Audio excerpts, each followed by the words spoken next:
नमस्कार। दिन भर की बड़ी खबरों के विश्लेषण के कार्यक्रम सुनिए सच में आपका स्वागत है। मैं हूं मुकेश कुमार। तो दोस्तों, शुरू करते हैं आज का सुनिए सच। आज की खास खबरों पर नजर डालते हुए, टिकट बंटवारे पर बंगाल बीजेपी में बवाल, दास गुप्ता की गई राज्यसभा सदस्यता, दिल्ली सरकार की ताकत होगी कम, केजरीवाल बन जाएंगे केंद्र की कठपुतली, आयतें हटाने की मांग करने वाले रिजवी पर भड़के मुस्लिम, कई जगह एफआईआर, अंबानी केस में नए सुराग मिलने से वाजे पर शक बढ़ा, चोरी नहीं हुई थी कार, महाराष्ट्र में कोरोना की दूसरी लहर शुरू, मध्य प्रदेश गुजरात में भी हालात बिगड़े। खास खबरों के बाद अब वक्त है आज की बड़ी खबरों के विस्तार से विश्लेषण का। तो आइए सिलसिला शुरू करते हैं आज की सबसे अहम खबर के साथ। पश्चिम बंगाल बीजेपी में विधानसभा चुनाव के लिए टिकट बंटवारे पर जूतम पैजार मची हुई है। कोलकाता स्थित पार्टी दफ्तर पर पार्टी के ही सदस्यों ने धावा बोल दिया, नारेबाजी की, तोड़फोड़ की और बड़ा बवाल भी मचाया। बीजेपी कार्यकर्ता तृणमूल छोड़कर हाल फिलहाल पार्टी में शामिल होने वालों को अधिक तरजीह देने से नाराज थे।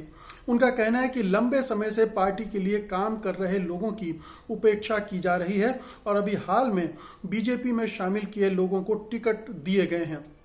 सोमवार को कोलकाता के हेस्टिंग्स स्थित पार्टी दफ्तर पर अचानक सैकड़ों लोग पहुंच गए जो पार्टी के ही कार्यकर्ता थे और पास के ही हावड़ा, हुगली और बर्धमान जिलों से आए हुए थे। हुगली जिले के सिंगूर में बीजेपी कार्यकर्ताओं ने बवाल इसलिए मचाया कि तृणमूल कांग्रेस के विधायक रविंद्रनाथ भट्टाचार्य को बीजेपी में शामिल कराया गया और उन्हें वहां से टिकट दे दिया गया। उधर विधानसभा चुनाव लड़ने की तैयारी कर रहे राज्यसभा सांसद स्वपन दास गुप्ता को राज्यसभा की सदस्यता छोड़नी पड़ गई है। बीजेपी ने दास गुप्ता को हुगली जिले की तारकेश्वर सीट से चुनाव मैदान में उतारा है। टीएमसी सांसद महुआ मोइत्रा ने दास गुप्ता के नामांकन को लेकर सवाल उठाया था। मोइत्रा ने इस मामले में संविधान की 10वीं अनुसूची के प्रावधानों का हवाला दिया था, जिसके तहत दल बदल के मुद्दे पर अयोग्यता के नियम 3 में कहा गया है कि किसी सदन का नामित सदस्य तब अयोग्य घोषित किया जाएगा यदि वो शपथ लेने के 6 महीने की अवधि खत्म होने के बाद किसी राजनीतिक दल में शामिल हो जाता है। तो स्वपन दास गुप्ता के लिए ये बड़ी मुश्किल की स्थिति है।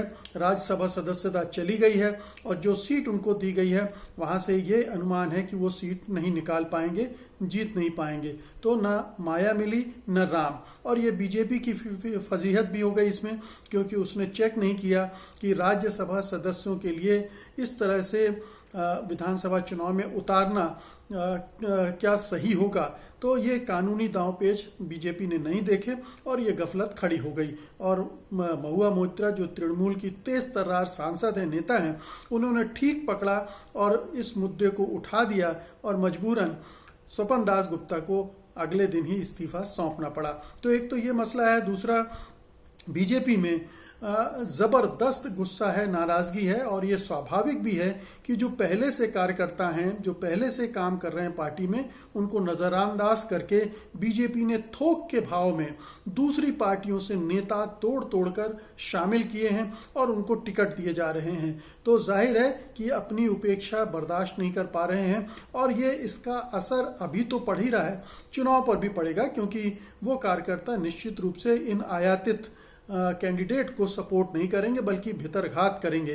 तो ये बीजेपी ने अपनी जड़ें एक दूसरे तरह से भी खोद ली हैं। उसे लग रहा था कि ये दूसरी पार्टी के स्थापित नेताओं के आ जाने से वो भी स्थापित हो जाएगी, यानी जो दल बदलू हैं उनके बल पर वो अपनी पार्टी को खड़ा करने का अरमान कर रही है, मंसूबे बांध रही है।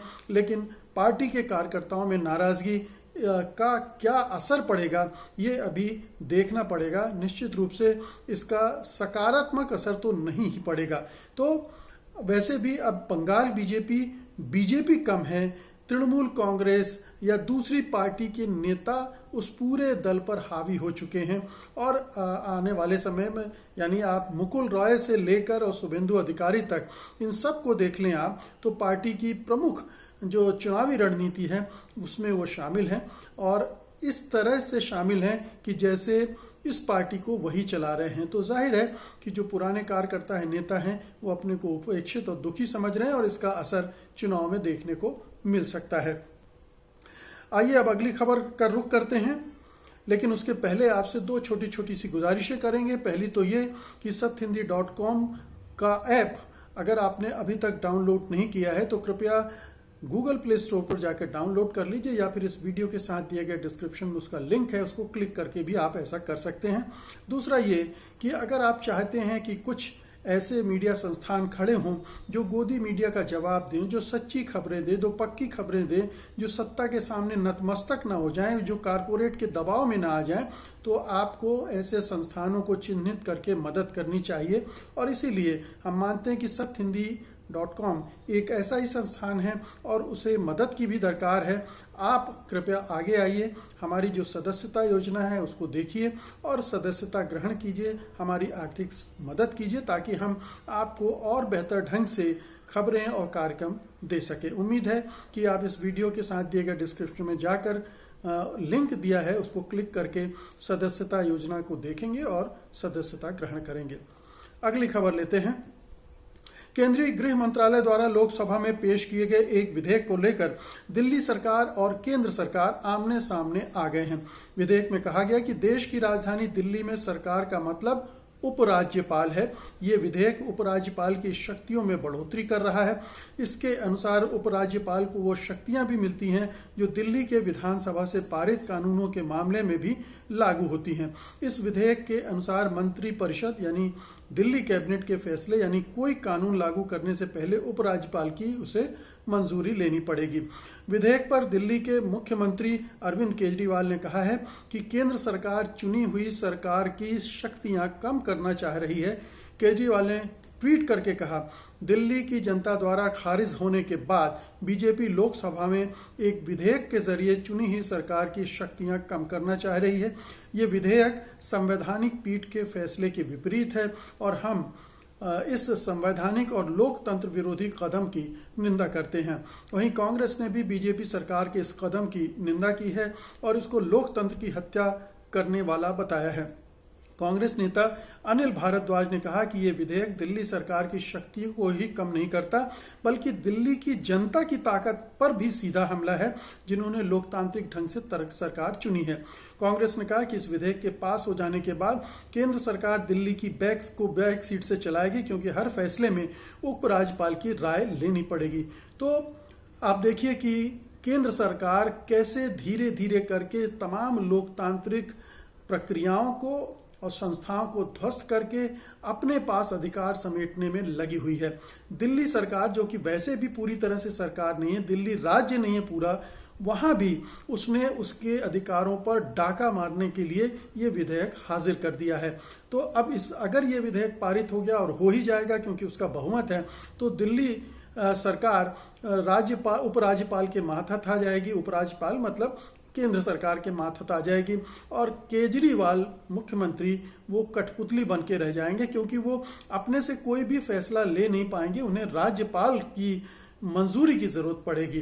तो ये एक तरह से लोकतंत्र की हत्या है जैसा कहा गया है और जो दिल्ली की जनता है उसके अधिकारों पर भी डाका है क्योंकि वो तो एक ऐसी सरकार चाहती है जिसके पास अधिकार हो, जो जवाबदेह हो।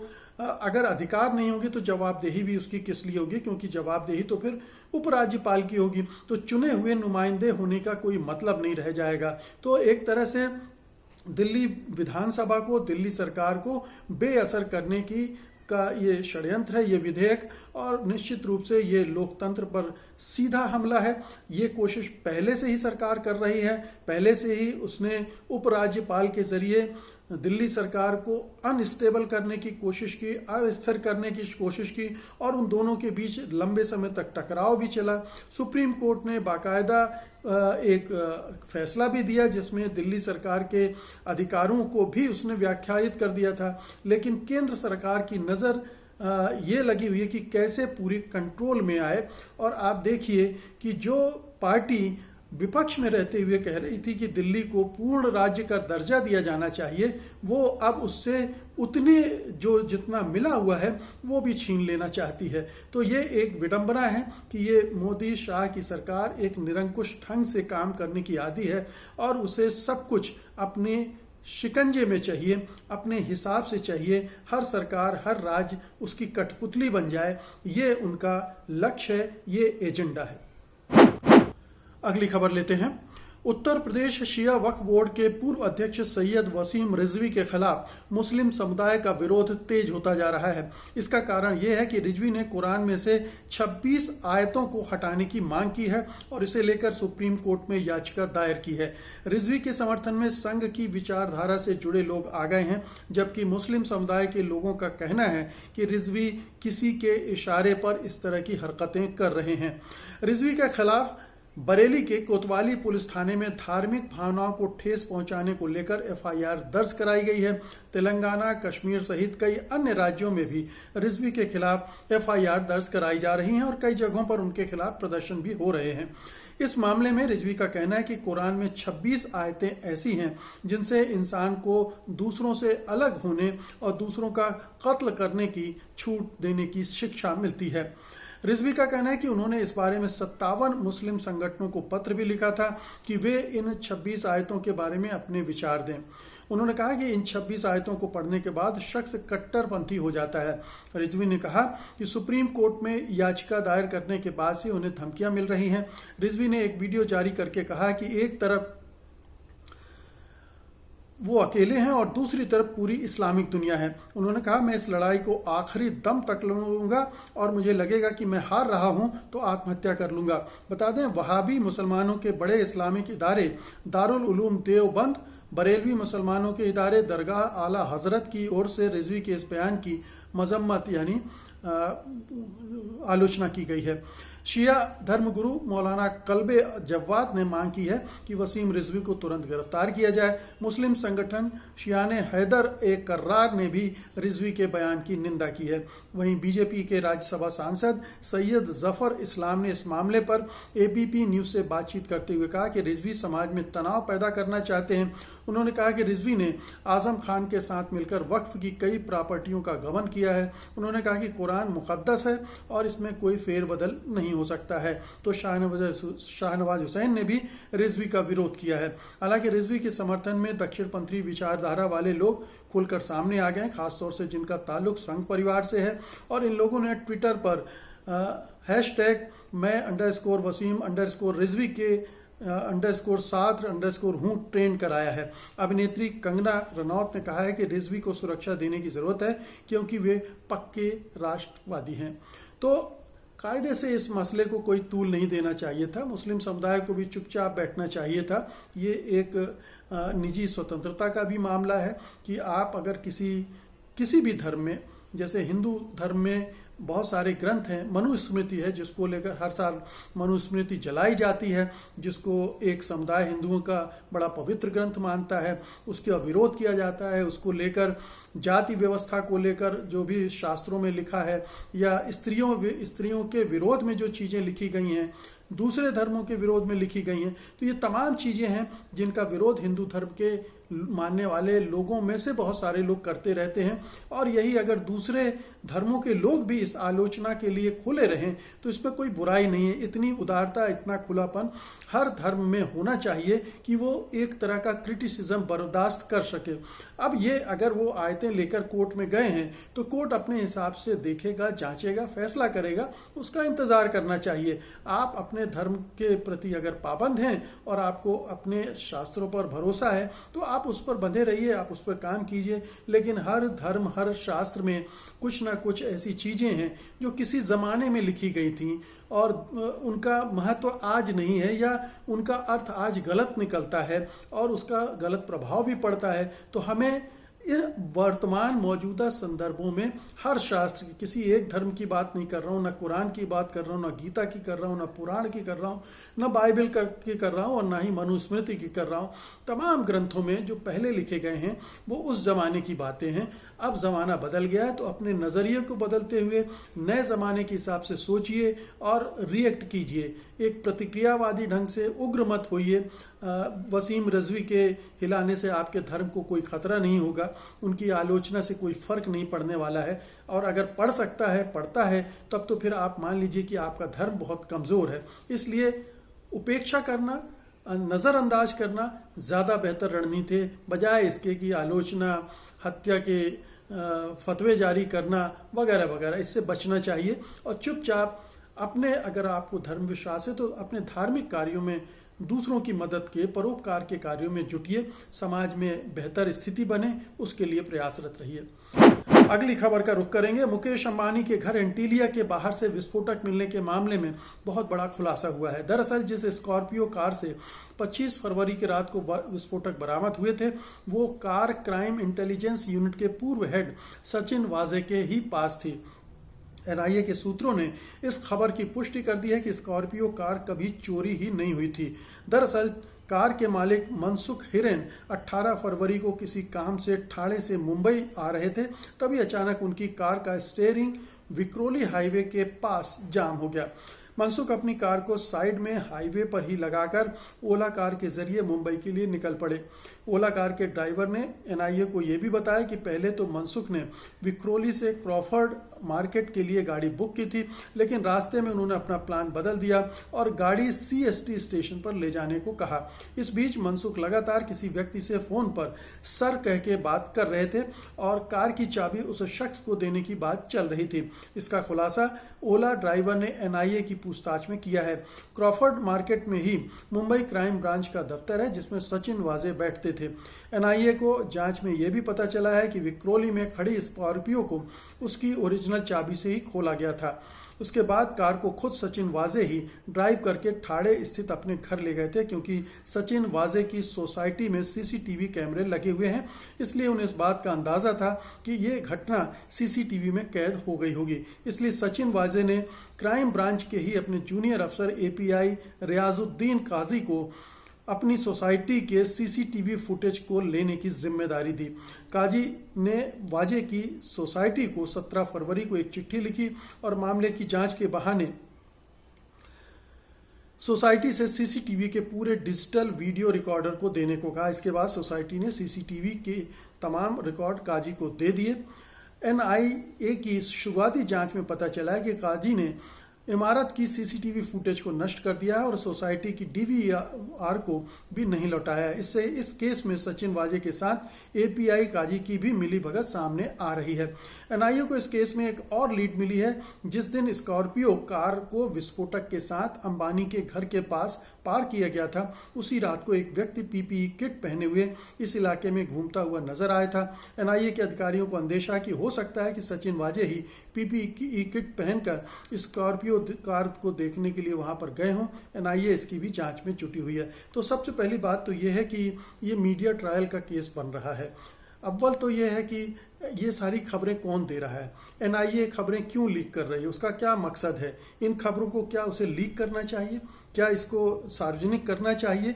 अभी जांच चल ही रही है और आप जांच के जो भी थोड़े बहुत सूत्र मिल रहे हैं उनको आप यूं ही बांट रहे हैं और एक परसेप्शन क्रिएट कर रहे हैं कि सचिन वाजे गुनहगार है, उसने ये सारा क्राइम किया है और ये एक पूरे एजेंडे के तहत ऐसा लगता है एनआईए काम कर रहा है। तो ये पहले भी दूसरे मामलों में भी हुआ है। इस तरह से काम करने से मीडिया भी प्रभावित होता है और वो मीडिया ट्रायल शुरू कर देता है, जिसमें अब सचिन वाजे की को अपराधी करार दिया जाएगा, उसको फांसी पर लटका दिया जाएगा, जैसा कि हम ज़्यादा प्राइम टाइम के डिबेट शोज में देखते हैं, जो कि न्याय के सिद्धांत के बिल्कुल खिलाफ है। तो न्याय को अपने ढंग से काम करना चाहिए। जो जांच एजेंसियां उनको अपने ढंग से काम करना चाहिए। जांच एजेंसियों ने जो भी लीक किए हैं अभी किसी को पता नहीं कि उसमें कितनी सच्चाई है और कितना झूठ है, क्योंकि एनआईए एक खास पूर्वाग्रह दुराग्रह से प्रेरित होकर इस पूरे मामले में उतरी है। इसलिए हमें उसे शक की नज़र से देखना चाहिए। और एनआईए का जो पिछला रिकॉर्ड है वो भी यही कहता है कि ये एजेंसी अब स्वतंत्र नहीं है, एक एजेंडे के तहत काम कर रही है। इसलिए निवेदन यह है कि इस मामले पर अभी अपनी कोई राय न बनाए। और अब आज की अंतिम खबर लेते हैं। केंद्र सरकार ने साफ साफ कह दिया है कि महाराष्ट्र में कोरोना संक्रमण की दूसरी लहर आ गई है। केंद्र सरकार ने इस मामले में चिट्ठी लिखकर राज्य सरकार को आगाह किया है। इसने कहा है कि राज्य सरकार कोरोना संक्रमण को नियंत्रण करने की रणनीति पर अधिक ध्यान केंद्रित करे। केंद्र की यह चिट्ठी एक टीम द्वारा राज्य में कोरोना के हालात का जायजा लिए जाने के बाद उसकी रिपोर्ट के आधार पर भेजी गई है। राज्य में कोरोना से हालात चिंताजनक हैं और कोरोना दिशा निर्देशों की पालना को लेकर भी सवाल उठते रहे हैं। खुद मुख्यमंत्री उद्धव ठाकरे कई बार लोगों को चेता चुके हैं। उन्होंने शनिवार को राज्य में होटल और रेस्तरां को आदेश दिया कि वे अपने परिसर में कोरोना प्रोटोकॉल का कड़ाई से पालन सुनिश्चित करें और राज्य को लॉकडाउन जैसे कठोर उपायों को लागू करने के लिए मजबूर न करें। वहीं गुजरात के 4 बड़े शहरों में नाइट कर्फ्यू लगा दिया गया है। मध्य प्रदेश में भी लॉकडाउन को लेकर सोचा जा रहा है। देश के 7 राज्यों में कोरोना जिस प्रकार से बढ़ रहा है वो चिंताजनक है। इससे देश में कोरोना वायरस की नई वेव आने की आशंका भी बढ़ रही है। वहीं भारत के अलावा दूसरे देशों में भी कोरोना संकट एक बार फिर बढ़ रहा है। इटली में फिर से लॉकडाउन लगाया गया है ताकि कोरोना की तीसरी लहर को रोका जाए। इटली में जर्मन सरकार की स्वास्थ्य से जुड़ी एजेंसी रॉबर्ट कोच संस्थान के प्रमुख ने कहा कि जर्मनी में तीसरी लहर पहले ही शुरू हो गई है। फ्रांस में नवंबर के बाद अब हर रोज सबसे ज्यादा संक्रमण के मामले सामने आ रहे हैं और वहां पूरे देश में लॉकडाउन लगाने पर विचार किया जा रहा है।